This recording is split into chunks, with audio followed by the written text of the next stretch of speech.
This is Change Radio News. Today is Tuesday, the 21st of May, 2024, and the news is read by Shimiso Sibanda.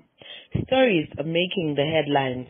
President Chamisa pledges proper governance to utilize Zimbabwe's mineral wealth. Achus gets positive reply from ILO, and Muchangwa says Mnangagwa will end his term before 2028 elections. And the news in detail.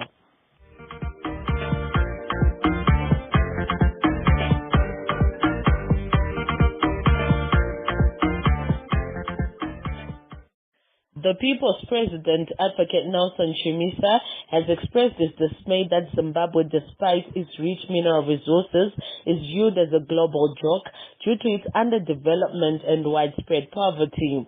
Writing on social media, President Chamisa shared that a Zimbabwean businessman during a trip to Ivory Coast discovered a slum named Zimbabwe, which was characterized by filth.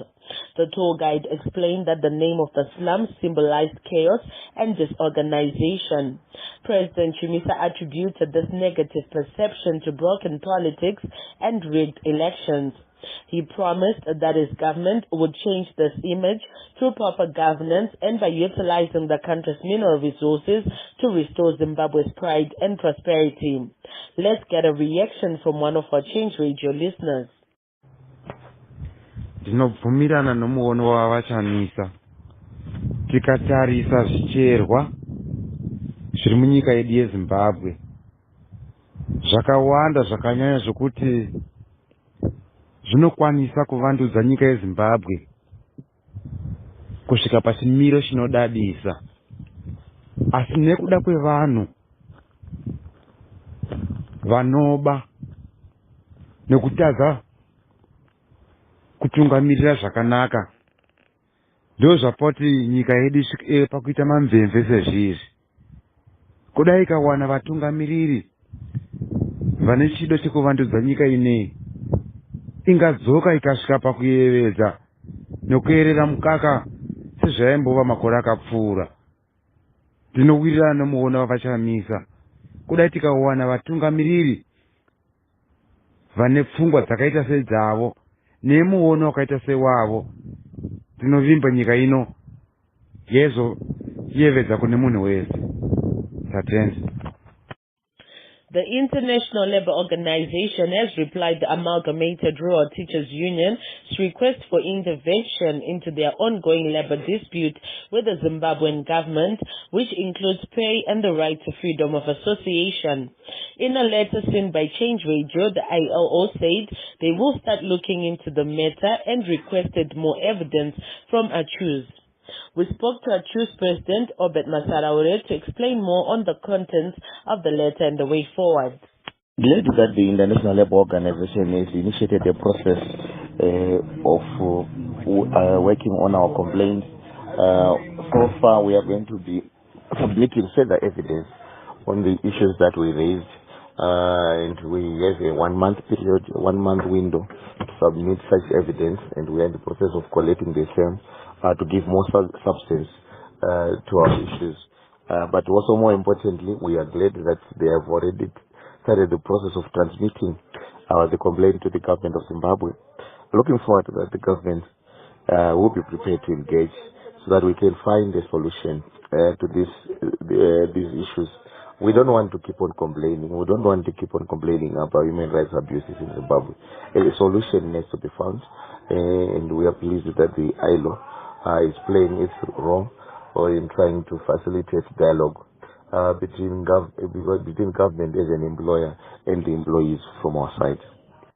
ZANU-PF spokesperson Christopher Muchangwa came out guns blazing yesterday to quell the burning issue of the succession in ZANU-PF, where some people like Midlands Minister Owen Ncube have been chanting songs saying Mnangagwa will be in office until 2030.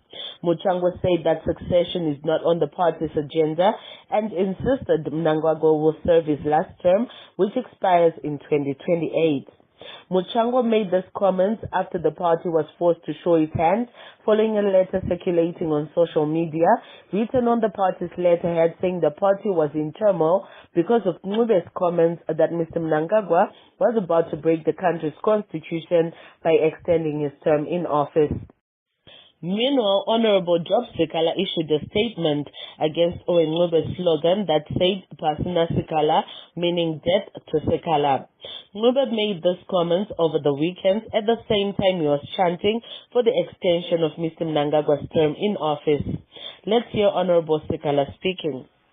Dear Zimbabweans and all our worldwide friends, I am disappointed and deeply troubled by threats against my life by Owen Mudanule.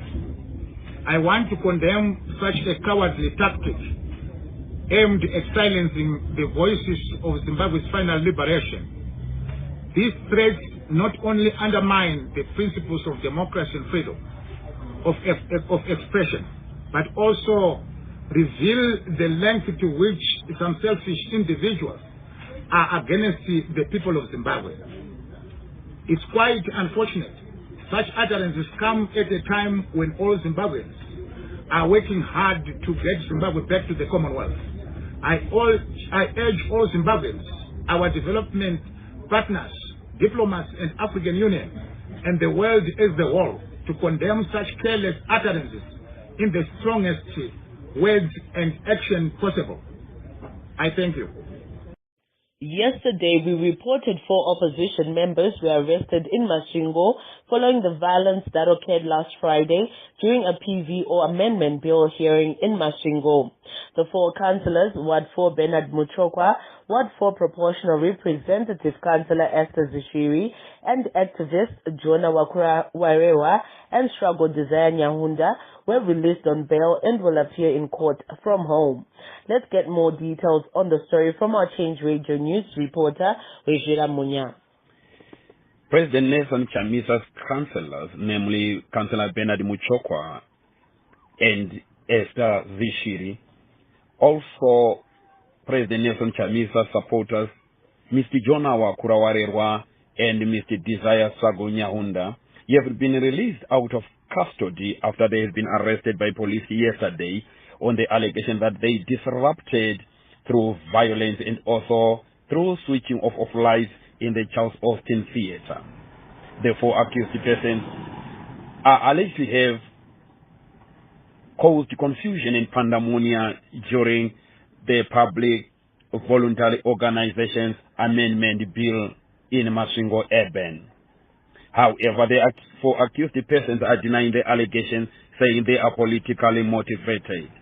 According to the video footage done by Change Radio, Telzim, Masvingo Mirror, and other journalists show that it is ZANU-PF members who assaulted Mr. Jonah Wakura Warewa and injured his leg. In addition to that, they caused the disruption of the meeting through violence. Many political analysts here in Masvingo and abroad have castigated the violent behavior of ZANU-PF. In addition, they also castigated police officers for selectively using law by only arresting opposition members, leaving out ZANU-PF non-members here in Masvingo walking scot-free. Many people here in Masvingo have also called upon police to quickly arrest the ZANU-PF members who disrupted Public Voluntary Organization Amendment Bill meeting here in Masvingo. Reporting for Change Radio, Weshira Munya. Last Friday at Waterfalls Hall in Harare, a public hearing on constitutional changes for people living with disabilities took place, facilitated by a parliamentary committee of people living with disabilities. They talked of their need to be involved throughout in all issues to do with people living with disabilities. Let's hear some of them airing their concerns. Gracious Jema, I'm 52 years old now. Nora Ramandine Eclipse. We're under a Plexi Support Foundation. Nora Ramane Uvere. And the Mabas, Artistic Sina. Tino Sema Mabasa, because when running was Yakuti, Tino Do.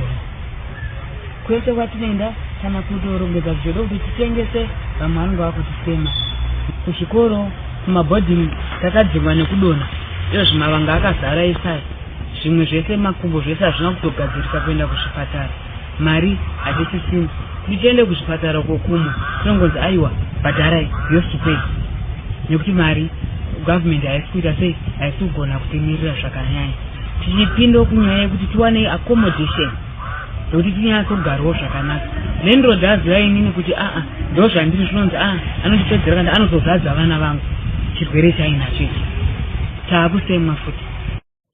A Harare magistrate has ordered Lieutenant General Anselm Nisanyatwe and Defense Minister Opam Chinguri to pay US $29,182 in damages to Felix Mafondokoto, who was shot and injured by soldiers after the soldiers were ordered onto the streets during the fuel protest in January 2019. Mafondokoto successfully won the case through his lawyer Kosam Ncube from the Zimbabwe Lawyers for Human Rights. At a council meeting, the mayor, His Worship, Jacob Mafume, was not happy that the head of information technology, William Mugobo, had not implemented the enterprise resources planning that had been agreed upon 4 years ago. This had caused many problems, including the failure to come out with a budget, amongst other things. The mayor said, a cattle rustler from Ozi Trimo Kufakwa Tenzi was sentenced to 9 years in prison for stealing 2 cattle.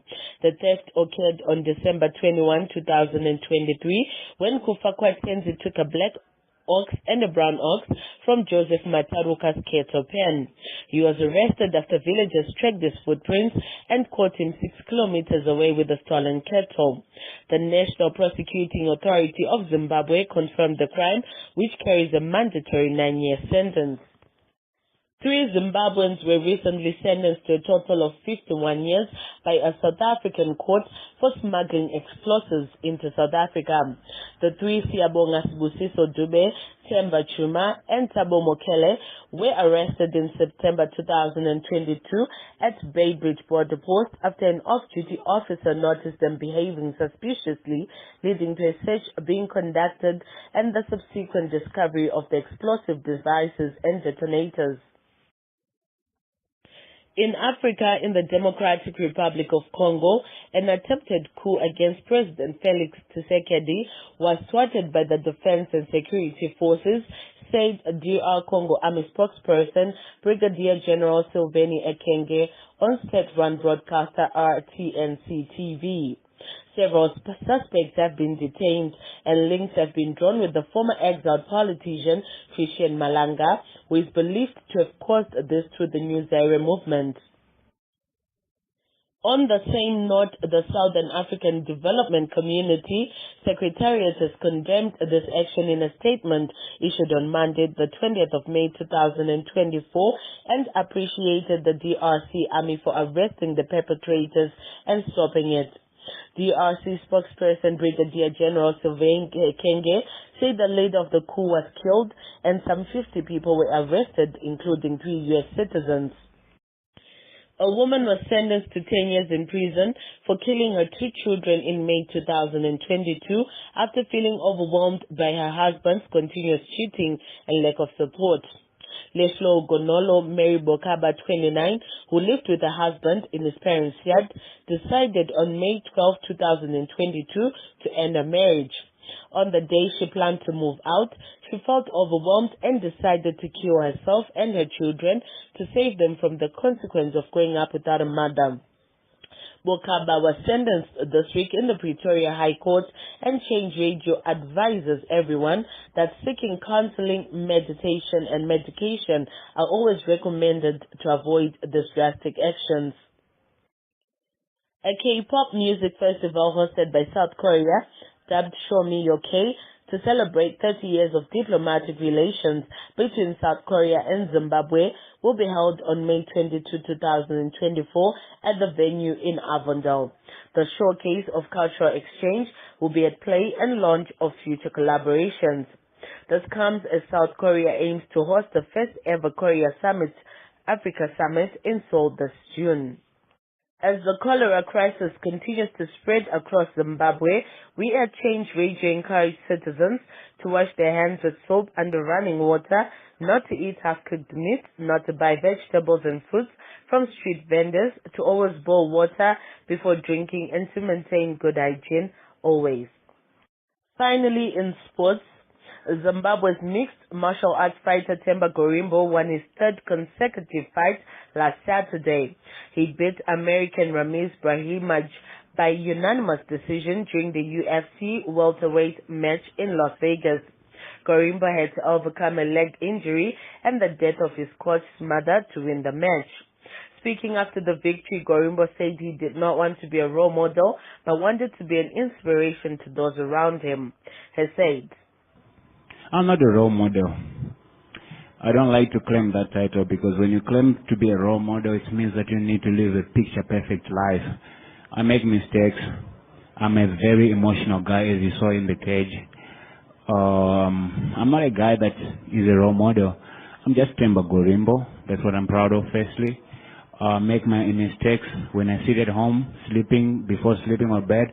I reflect and I don't make the same mistakes again. So I'm not a role model, but I want to be an inspiration, and I think I am, because coming into this fight, the challenges that happened this week and everything, and winning the way, I had to push through.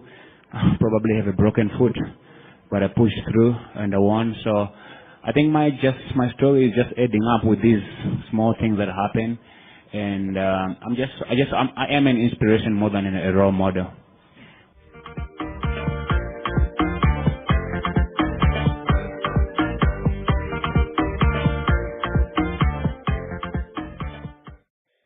To conclude the bulletin, here are the headlines once again. President Chamisa pledges proper governance to utilize Zimbabwe's mineral wealth. Achus gets positive reply from ILO, and Muchangwa says Mnangagwa will end his term before 2028 elections.